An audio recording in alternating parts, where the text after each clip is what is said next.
Στη θέση της σακούλας τώρα του πελάτη, εμείς για την παρουσίαση θα χρησιμοποιήσουμε αυτό εδώ το γυάλινο, το οποίο είναι κούφιο από κάτω, κάνει φασαρία πιο πολύ από ό,τι στην οικιακή χρήση το μηχάνημα, αλλά έτσι θα βλέπουμε κιόλας.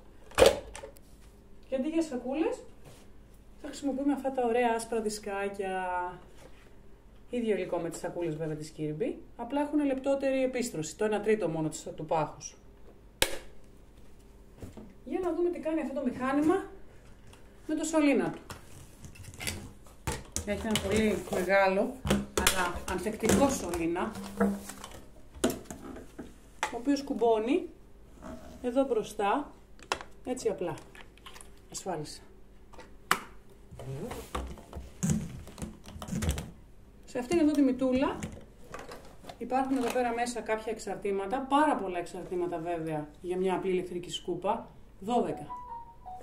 Για να δούμε λοιπόν πώς θα αξιοποιηθούν αυτά στο σπίτι μας. Μια γωνίτσα.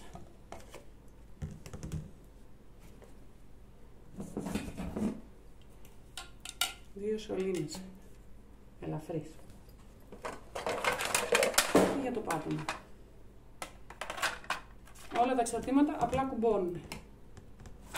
Κλείστο.